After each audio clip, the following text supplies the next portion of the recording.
화제의 뉴스를 골라 과학 기자의 시선으로 분석하는 과학본색 시간입니다. 네, 오늘은 양혜영 기자와 함께하겠습니다. 안녕하세요. 어서 오세요. 네, 안녕하세요. 네, 오늘은 어떤 이야기를 나눠볼까요? 네, 지난주에 이 1세 미만 아이들이 필수로 접종해야 되는 결핵 예방 주사죠. 네. BCG 예방 접종 그 백신에서 비소가 검출된 것 때문에 한바탕 난리가 났잖아요. 네. 오늘은 이 얘기를 좀 해볼까 합니다. 네, 그 비소가 검출된 백신들 이번에 식약처가 모든 제품들을 다 회수하겠다라고 밝혔는데 네. 이번에 논란이 된 거는 경피용 BCG 백신이죠. 네. 일단 좀 이름부터가 생소해요. 어떤 그쵸. 건가요? 네, 우선은 이 BCG 백신이라는 걸 먼저 좀 잠깐 설명을 드리면 결핵균에 의해서 생기는 질병, 그러니까 결핵을 예방하는 백신이라고 볼 수 있죠. 네. 이 생후 4주 안에 모든 신생아들은 국가에서 필수로 무료로 접종을 하게 되어 있습니다. 그래서 일명 신생아 불주사라고 부르는 백신입니다. 예. 네, 그래서 여기 이제 이 BCG 백신은 두 가지 방식으로 접종을 할 수가 있는데요. 네.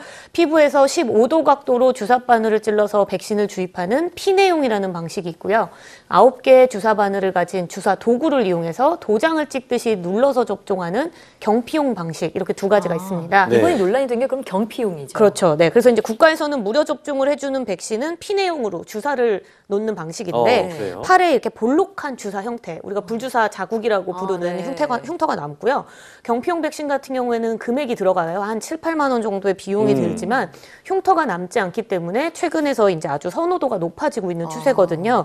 그래서 올해 상반기에만 이 결핵 백신 접종자의 83%가 경피용 BCG 백신을 접종했다고 합니다. 83%면 정말 대부분 경피용으로 접종했다는 얘기인데 네. 사실 이번에 검출된 비소가 독성 물질인 건 알고 있었지만 이게 얼마나 위험한 건가요? 네, 이 독성 물질 중에서도 대표적인 유독 물질이 비소인데 네. 비소가 이제 1급 발암 물질이기도 합니다. 예. 우리가 사극에서 비상이라는 독약을 뭐 들어보신 적이 있을 텐데 네. 이 비상의 주성분, 독성 물질이 바로 비소거든요. 어. 네, 그래서 이제 이 비소 같은 경우에는 크게 무기비소랑 유기비소 이렇게 두 개로 나눌 수 있는데요. 체내에 축적이 되거나 다른 물질과 결합하게 되는 무기비소는 좀 위험하지만 네. 유기비소라고 수일 내에 소변으로 배출되는 비소는 안전한 편에 속한다. 이렇게 구분을 할 수 있습니다. 네. 우리가 뭐 대부분의 중금속들이 자연계에 미량으로 존재하잖아요. 네. 그러면 뭐 물, 토양, 작물 등에서도 비소가 똑같이 조금씩은 함유가 돼 있다고 그래요? 해요. 그래서 우리가 이제 농산물이나 해산물을 통해서 미량의 비소를 이미 섭취를 하고 있다 이렇게 보시면 되는데 네. 우리나라 사람들이 현재 식품을 통해서 섭취하는 하루 최대 비소량이 허용량의 한 7% 수준이니까 좀 뭐 되게 적은 편이죠. 그렇군요. 그러면 상당히 좀 안전하다고 볼 수는 있겠지만 이 비소가 백신에 들어있었던 것 그 자체가 문제잖아요. 네, 맞습니다. 비소가 어떻게 들어가게 된 건가요? 네, 이 경피용 BCG 백신이라는 이 자체가 실제로 백신의 그 원액이죠. 그러니까 네. 주성분이 되는 원액과 함께 식염수 용액 그리고 도장용 주사기 이렇게 세 가지가 한 세트로 이루어져 있습니다. 네. 그래서 이제 이 비소가 검출된 거를 찾아보니까 백신 원액이 아니라 생리식염수에서 비소가 검출된 것으로 이제 알려졌는데요.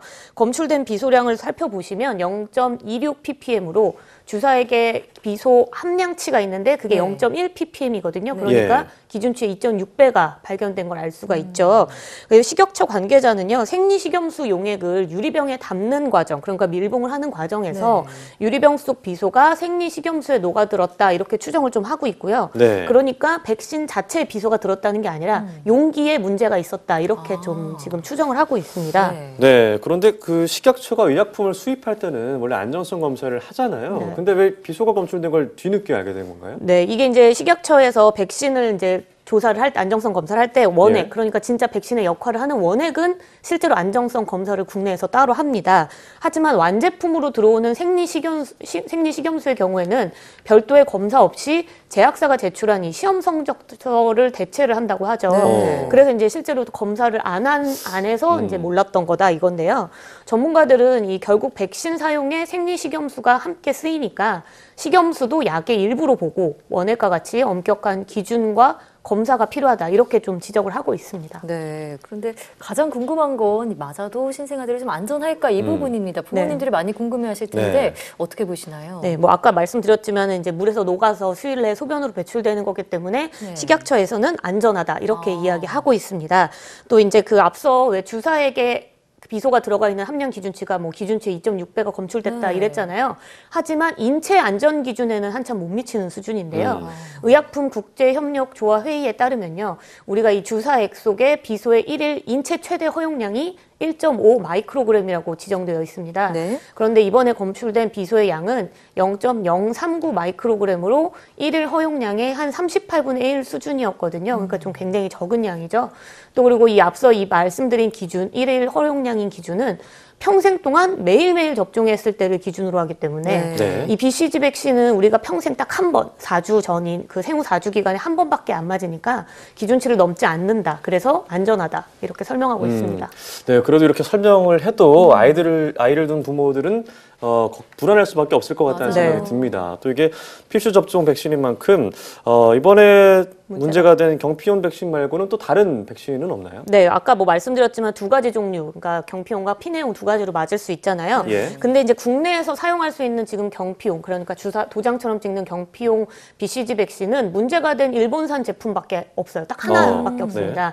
그래서 이제 현재 국내에서는 경피용 백신을 할 수가 없기 때문에 네. 불주사 방식, 그러니까 그러니까 주사를 찔러서 하는 피내용 BCG 백신만 맞을 수 있고요. 정부에서는 지금 내년 상반기까지 한 40만 명의 신생아들이 접종할 수 있는 재고가 이미 남아 있어서 어느 정도 이제 수급은 문제가 없다 이렇게 네. 밝힌 상황입니다. 좀 부모님들이 불안할 수는 있겠지만요. 우리나라가 OECD 국가 중에 결핵 발생률이 가장 높은 국가로 예. 꼽히잖아요. 네. 접종 자체를 피하는 일은 없어야겠습니까? 네. 다음 소식은 어떤 걸 준비하셨나요? 네.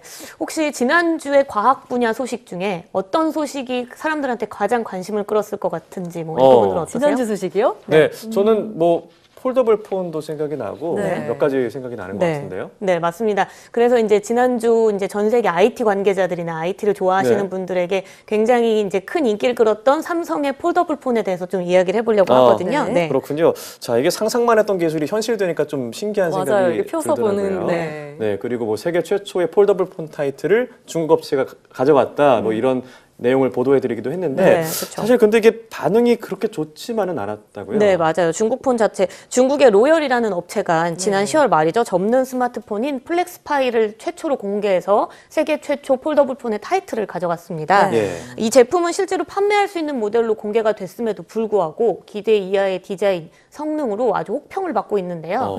우선 자체 개발한 운영체제를 썼기 때문에 사용이 불편하다. 또 터치감이 현저히 떨어진다.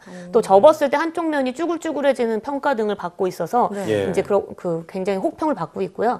이게 또 바깥쪽으로 접는 아웃폴딩 방식입니다. 그러니까 화면이 바깥쪽으로 노출이 되니까 내구성이 굉장히 떨어질 수밖에 없어요. 그러니까 소비자들이 선택을 하기가 굉장히 사실상 어렵다. 이렇게 네. 평가를 받고 있습니다. 네. 중국 제품 플렉스파이 영상도 봤는데 네. 저는 삼성의 그 폴더블폰 영상 찾아보니까 네. 신기하기는 한데 좀 너무 두껍고 투박하다는 인상도 받았거든요. 예, 그렇죠. 맞아요. 근데 반응은 좋다고요. 네, 맞습니다. 이 삼성전자가 공개한 이 폴더블 폰 실제로 시제품까지는 아니고요. 네. 디스플레이 접히는 화면에다가 케이스, 검정색 케이스를 씌운 형태로 이제 공개를 한 건데 외신과 전문가들의 반응이 굉장히 반대로 뜨거웠습니다. 그래요? 기술적으로 앞섰기 때문인데요. 네. 이 양복 주머니에서 꺼냈던 이 작은 스마트폰을 펼치자 이 7.3인치의 아주 넓은 화면이 나왔는데 이 펼친 화면을 살펴보니 접었던 거를 알 수 없을 정도로 굉장히 평평했던 것으로 우선 기술이 보였고요. 네. 접은 상태는 일반 스마트폰이랑 네, 뭐 큰 차이 비슷해요. 없는 것 같아요. 펼쳤더니 저렇게 네, 펼치는 거죠. 접었던 그 줄이 아예 안 보이죠. 그러네요. 예. 흔적이 안 보여요. 안으로 접히는 방식인 인폴딩 방식인데 이게 원래 더 높은 기술력을 요구한다고 합니다.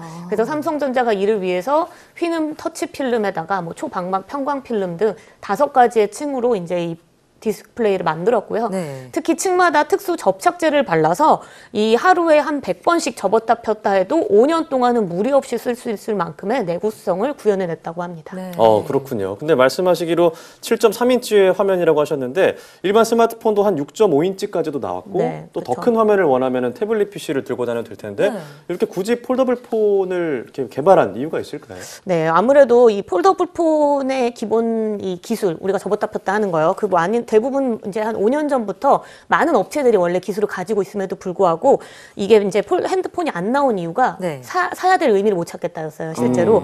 하지만 이번에 삼성전자가 이 폴더블 폰을 가지고 동영상, 메시지, 그다음에 검색 이걸 3가지를 한 번에 할 수 있는 장면을 공개를 했거든요. 근데 예. 이걸 통해서 이제 폴더블 폰을 쓰는 것이 굉장히 더 의미가 있다. 이렇게 볼 수 있게 된 거죠. 네. 그러면 시제품이 이번이 아니라고 하셨는데 그 진짜 제품 언제쯤 만날 수 있을까요? 삼성전자는 내년 상반기 안에 최소 100만 대를 출시하겠다고 했고요. 네. 예. 지금 굉장히 침체가 돼 있는 스마트폰 시장에 새로운 돌파구가 마련될 수 있을지 한번 지켜봐야 될 것 같습니다. 네, 그렇습니다. 보니까 뭐 이런 아직 시제품이 나오지 않아서 네. 삼성이나 뭐 다른 제품이 좀 네. 나왔을 때 판단해 네. 볼 수 있을 것 같은데 그러게요. 개인적으로 이런 혁신이나 시도 변화 이런 것들은 좀 바람직하지 않나 그쵸. 이렇게 네. 생각을 합니다. 네. 네, 오늘 말씀 고맙습니다. 잘 들었습니다.